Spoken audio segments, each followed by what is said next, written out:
It's a great pleasure and honor to welcome you, Marina Mahler, as the granddaughter of Gustav Mahler on stage. Thank you very much that you found the way and that you share the podium with us. Thank you for inviting me. My finding him as a grandfather and as a person came, strangely enough, not through music, but through literature. And this was Dostoevsky. So The Brothers Karamazov was his favorite book. And growing up, there, as I said, in the house, there were no radio, no television, nothing. There was a bookshop. So I discovered Dostoevsky, and for me, my favorite was The Brothers Karamazov. So I only found out later that this was his favorite book, and it brought me in a crazy way so close to him that from then on, I felt bound. And when I first heard the music, it was like my blood in my veins. I felt so close. So close, you know, and also to the human being. And I suppose everything that I'm doing now towards and the Mahler Foundation is a way of, as he died when she was so young, is a way of reaching out to my grandfather.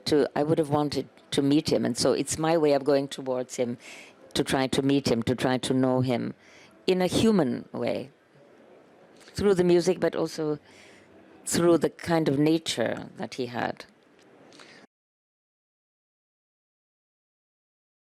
I feel very strongly that any conductor, any composer, any musicologist, any person who loves Mahler goes really against the spirit of Mahler if you don't go to what has been discovered recently, because it is what Mahler would have done and wanted.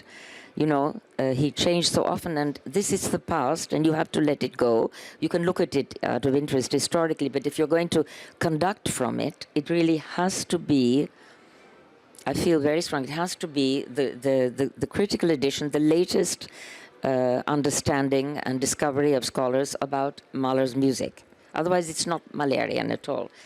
Not so, the spirit of Mahler, if you don't. So you try to educate the young conductors in this sense? Very important. I can't imagine a young conductor who would go to an old thing and not go to the latest discovery. It would make him not serious.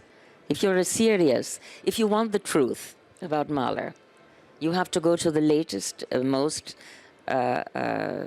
critically put together with the scholars who spend their lives doing this. It's for them all important, and it's all important for the future of Mahler, that because there will be perhaps more things discovered. Who knows what will be discovered in the future?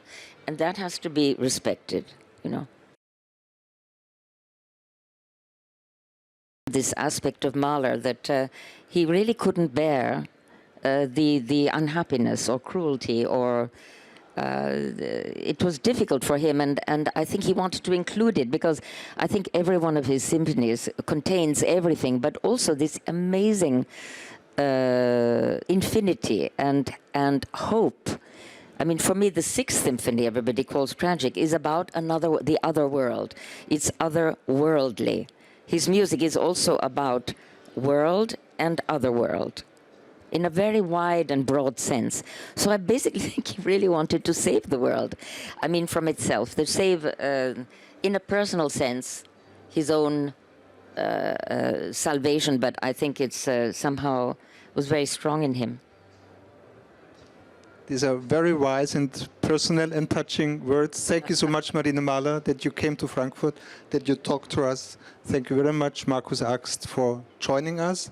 Looking forward to see you both in Bamberg next year at the competition, and thank you for listening to us.